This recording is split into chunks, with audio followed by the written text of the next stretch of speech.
जय जगन्नाथ बंधुगण सर्वप्रथमे आपण को शुभेच्छा एवं शुभ कामना। आपणकर जदि कुंभ राशि होइथाए तेबे एही भिडियोटी को थरे मात्र शेष पर्यंत निश्चिंत देखंतु। कुंभ राशिर व्यक्ति विशेष मानकर जीवन बदलिबाकू जाउअछि। एमानकर भाग्य बदलिबाकू जहार किछि पूर्वरु समस्या लागि रहिथिला, दुख लागि रहिथिला एवं ताहा एबे अंत हेबाकू जाउअछि। पुनर्बार आपणक जीवन रे सुख फेरिबाकू जाउअछि। कारण ग्रह नक्षत्र मानकर चलन रे गोटे बहुत बड़ परिवर्तन हेबाकू जाउअछि। बुध शुक्र एवं सूर्यंकर राशि परिवर्तन हेबाकू जाउअछि, जहा द्वारा आपणकर जीवन रे किछि बड़ हेबाकू जाउअछि। आपणकर जीवन रे चालुथिबा समस्त दुख कष्टर अंत हेबाकू जाउअछि। पुनर्बार आपणक जीवन रे खुशी फेरिबाकू जाउअछि।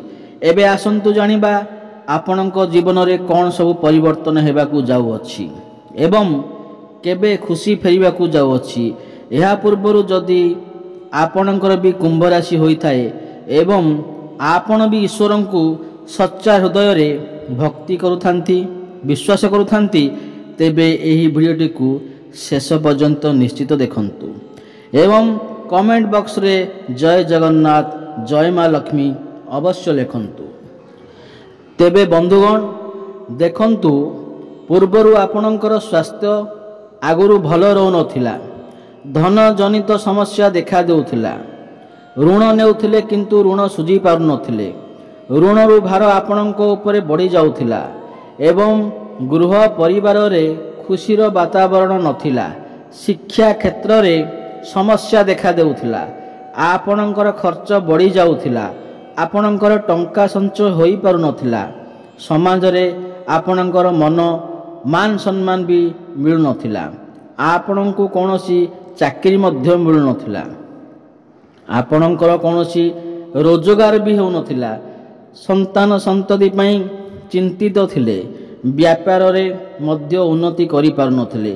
एही भली अनेक समस्या आपणक जीवन रे चालुथिला, ताहा एबे दूर हेबाकू जाउअछि। आपणक जीवन रे पुणी थरे खुशी फेरिबाकू जाउअछि। आपणक जीवन रे नूतन सूर्य उदय हेबाकू जाउअछि। काहेकि ना 13 अक्टोबर शुक्रंकर राशि परिवर्तन हेउअछि। शुक्र जे कि आपणकर भाग्य भाव रे ग्रह अटंती। भाग्य ग्रह आपणकर पंचम भाग को गोचर करिवे।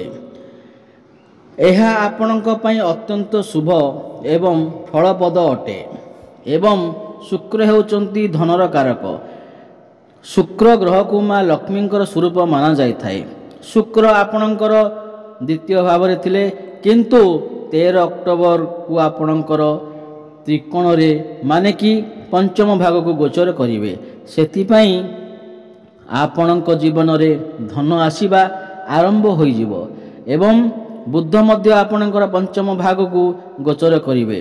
15 अक्टोबर बुध एवं शुक्र आपणकर पंचम भाव रे लक्ष्मी नारायण को राजयोग बनाउछंती। एहा आपणक पई अत्यंत शुभ अटे। कालपुरुषर कुंडली रे एही योग को अत्यंत शुभ माना जाइथाए। एहा आपणक जीवन को पूरा पूरी बदलै देबो एवं सूर्य मध्य आपणकर पंचम भाग को गोचर करिवे। बंधुगण गुरु आपणकर चतुर्थ भाव रे विराजमान अछंती। आपणकर सुख स्थान रे विराजमान अछंती गुरु। स्थिति एठारे बहुत भल अछि। गुरु एठारे राजयोग निर्माण करुछंती। गुरु एठारे उदय होई सारिछंती। पूर्वरु गुरु अस्त थिले, सेतिपई आपणकर धन आसीबारे विलंब घटुथिला, आपणकर धन संचय होई पारु नथिला, आपणकर धन खर्च हो जाउथिला।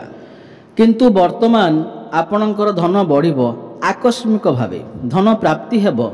आपण कोनोसी जानवाहन जमी किंबा कोनोसी प्रॉपर्टी इत्यादि किणा किणी करि पारंती एवं किणिबे मध्य आपणकू मातृ सुख प्राप्ति हेबो, मांकर सुख आपणकू प्राप्ति हेबो।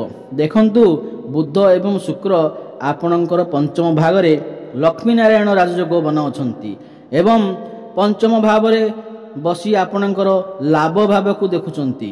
ବୁଧ ଏବଂ ଶୁକ୍ର ଆପଣଙ୍କର କୌଣସି ଗୋଟିଏ ବଡ଼ ଇଚ୍ଛାକୁ ପୂର୍ଣ୍ଣ ମଧ୍ୟ କରିପାରନ୍ତି। ଆପଣଙ୍କ ଯାହା ଇଚ୍ଛା କରୁଛନ୍ତି ସେହି ଅନୁଯାୟୀ ଆପଣଙ୍କୁ ଫଳ ପ୍ରାପ୍ତି ହେବ। ଆପଣଙ୍କୁ ଆକସ୍ମିକ ଫଳ ପ୍ରାପ୍ତି ହେବ। ଯେଉଁ ପିଲାମାନେ ଶିକ୍ଷା କ୍ଷେତ୍ରରେ ଅଛନ୍ତି, ପାଠ ପଢ଼ୁଛନ୍ତି, ସେମାନଙ୍କ ସମୟ ବହୁତ ଶୁଭ ଅଟେ। ସେମାନେ ଶିକ୍ଷା କ୍ଷେତ୍ରରେ ବହୁତ ଉନ୍ନତି କରିବେ। ଶିକ୍ଷା କ୍ଷେତ୍ରରେ ପୂର୍ବରୁ ଯାହା ବି କିଛି ସମସ୍ୟା ଥିଲା ତାହା ଏବେ ଦୂର ହୋଇଯିବ। ପାଠପଢ଼ାରେ ଆପଣଙ୍କର ବୁଦ୍ଧି ବଢ଼ିବ, ଜ୍ଞାନ ବଢ଼ିବ। କାହିଁକି ନା ବୁଧ ଆପଣଙ୍କର ଶିକ୍ଷା କ୍ଷେତ୍ର ବା ପଞ୍ଚମ ସ୍ଥାନରେ ବିରାଜମାନ ଅଛନ୍ତି। ଆପଣଙ୍କର ପାଠପଢ଼ାକୁ ନେଇ ଏହି ସମୟ ବହୁତ ଭଲ ଅଛି। ଆପଣ କୌଣସି ଉଚ୍ଚଶିକ୍ଷା କରିପାରନ୍ତି। ଆପଣଙ୍କର କୌଣସି ଏକ୍ଜାମ୍ ଅଛି ତ ତାହେଲେ ଆପଣଙ୍କୁ ନିଶ୍ଚିତ ସଫଳତା ମିଳିବ ଏବଂ ଭଲ ପାଇବା କ୍ଷେତ୍ରରେ ମଧ୍ୟ ଏହି ସମୟ ବହୁତ ଅନୁକୂଳ ଅଟେ, ବହୁତ ଉତ୍ତମ ଅଟେ। ଆପଣ ଦୁଇ ଜଣଙ୍କ ମଧ୍ୟରେ ମଧୁର ସମ୍ପର୍କ ସ୍ଥାପନ ହେବ, ଭଲ ପାଇବା ବଢ଼ିବ। ଆପଣ ଦୁଇ ଜଣଙ୍କ ମଧ୍ୟରେ ପୂର୍ବରୁ କିଛି ମନମାଳି ନଥିଲା, ତେବେ ତାହା ମଧ୍ୟ ଦୂର ହୋଇଯିବ। କାହିଁକି ନା ଶୁକ୍ର ଆପଣଙ୍କର ପଞ୍ଚମ ଭାବରେ ବିରାଜମାନ ଅଛନ୍ତି। ତ ମୋଟାମୋଟି ଦେଖିବାକୁ ଗଲେ ପ୍ରେମ ଜୀବନ ପାଇଁ ଭଲ ଅଛି। ଆପଣଙ୍କର ପ୍ରେମ ବିବାହରେ ରୂପ ମଧ୍ୟ ନେଇପାରେ। ସୂର୍ଯ୍ୟ ଆପଣଙ୍କର ପଞ୍ଚମ ଭାଗକୁ ଗୋଚର କରିବେ। ସୂର୍ଯ୍ୟ ଆପଣଙ୍କର ସପ୍ତମ ଭାବକୁ ଗ୍ରହ ହୋଇକି ଆପଣଙ୍କର ପଞ୍ଚମ ଭାବରେ ବିରାଜମାନ ଅଛନ୍ତି। ସପ୍ତମ ଭାବ ଆମର ବେପାରର ଭାବ ହୋଇଥାଏ, ଡେଲି ଇନକମରେ ଭାବ ହୋଇଥାଏ ଏବଂ ଦାମ୍ପତ୍ୟ ଜୀବନର ଭାବ ହୋଇଥାଏ। ତେବେ ଆପଣଙ୍କୁ ଏହିସବୁ କ୍ଷେତ୍ରରେ ଯଥେଷ୍ଟ ଉନ୍ନତି ପ୍ରାପ୍ତ ହେବ। ଆପଣଙ୍କ ପୂର୍ବରୁ ଯଦି ଆପଣଙ୍କ ଦାମ୍ପତ୍ୟ ଜୀବନରେ କିଛି ସମସ୍ୟା ଚାଲିଥିଲା ତେବେ ତାହା ମଧ୍ୟ ଦୂର ହୋଇଯିବ। ପରସ୍ପର ମଧ୍ୟରେ ମଧୁର ସମ୍ପର୍କ ସ୍ଥାପନ ହେବ। ଆପଣଙ୍କର ଡେଲି ଇନକମ୍ ବଢ଼ିବ, ଫାଇନାନ୍ସିଆଲ ହେବ। ବେପାର ବାଣିଜ୍ୟ କରୁଥିବା ଲୋକମାନଙ୍କ ପାଇଁ ଏହି ସମୟ ବହୁତ ଭଲ ଅଟେ। ବେପାରକୁ ନେଇ ଆପଣଙ୍କ ମନରେ ନୂଆ ନୂଆ ଆଇଡ଼ିଆ ଆପଣଙ୍କ ମନରେ ଆସିପାରେ। ଆପଣ କୌଣସି ନୂତନ ବେପାର ମଧ୍ୟ ଆରମ୍ଭ କରିପାରନ୍ତି। ଆପଣ ବେପାରରେ ଯଥେଷ୍ଟ ଉନ୍ନତି କରିବେ।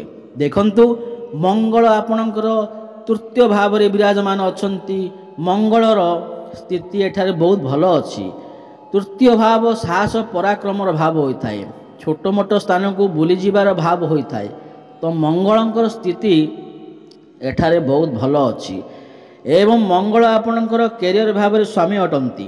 ଆପଣଙ୍କର କ୍ୟାରିୟର ବହୁତ ଭଲ ରହିବ, ସାହସ ପରାକ୍ରମ ବଢ଼ିବ। ଆପଣ କୌଣସି ଛୋଟ ମୋଟ ଜାଗାକୁ ଯାତ୍ରା କରିପାରନ୍ତି। ଭୂମି କିଣାବିକା କରୁଥିବା ଲୋକମାନଙ୍କ ପାଇଁ ଏହି ସମୟ ବହୁତ ଭଲ ଅଟେ। ସାନ ଭାଇ ଭଉଣୀମାନଙ୍କ ସହିତ ଆପଣଙ୍କର ଏହି ସମୟ ବହୁତ ଭଲ ରହିବ। ପାରିବାରିକ ସୁଖ ପ୍ରାପ୍ତି ହେବ।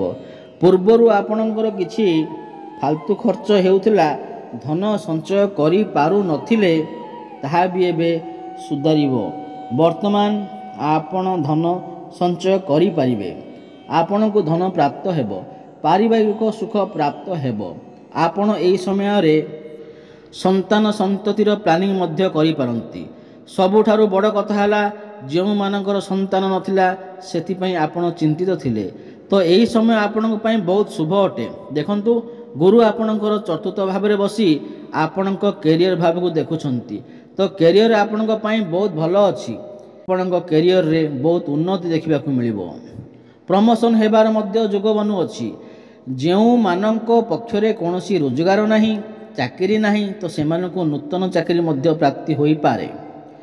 ବିଦେଶ ଯିବାର ମଧ୍ୟ ଯୋଗ ବନୁଅଛି। ଭ୍ରମଣର ଯୋଗ ମଧ୍ୟ ବନୁଅଛି। ଆପଣ କୌଣସି କାମରେ ବିଦେଶକୁ ଯାଇପାରନ୍ତି। ବିଦେଶରେ ରହି କାମ କରୁଥିବା ଲୋକମାନଙ୍କ ପାଇଁ ବହୁତ ଶୁଭ ଅଟେ। ଆପଣ ବହୁତ ଉନ୍ନତି କରିବେ। ଦେଖନ୍ତୁ, ଶନି ଆପଣଙ୍କର ଲଗ୍ନ ଭାବରେ ଅଛନ୍ତି। ଶନି 7.5 ଚାଲିଥିବା ସ୍ୱାସ୍ଥ୍ୟର ସମସ୍ୟା ଆସିପାରେ। ଆପଣ ଆଳସ୍ୟ କରିପାରନ୍ତି, କିନ୍ତୁ ଏତେ ବଡ଼ କିଛି ସମସ୍ୟା ନାହିଁ, କାରଣ ଶନି ଏଠାରେ ନିଜ ଘରେ ବିରାଜମାନ ଅଛନ୍ତି। କୌଣସି ବି ଗ୍ରହ ଘରକୁ ଖରାପ କରିନଥାଏ। ତ ସ୍ୱାସ୍ଥ୍ୟ ଆପଣଙ୍କର ବହୁତ ଭଲ ରହିବ। ଚିନ୍ତା କରିବାର କୌଣସି ଆବଶ୍ୟକତା ନାହିଁ। ତେବେ ବନ୍ଧୁଗଣ, ଏହା ତ ଥିଲା କୁମ୍ଭ ରାଶି ପାଇଁ କିପରି ରହିବ। ଆପଣଙ୍କୁ ଯଦି ଏହି ଭିଡ଼ିଓଟି ଭଲ ଲାଗିଥାଏ ତେବେ ଏହି ଭିଡ଼ିଓଟିକୁ ଲାଇକ୍ କରି କମେଣ୍ଟ ବକ୍ସରେ ଜୟ ଜଗନ୍ନାଥ, ଜୟ ମା ଲକ୍ଷ୍ମୀ ନିଶ୍ଚିତ ଲେଖନ୍ତୁ। ରହୁଛି, ଧନ୍ୟବାଦ। ପୁଣି ଦେଖା ହେବ ଆଗାମୀ ଭିଡ଼ିଓରେ।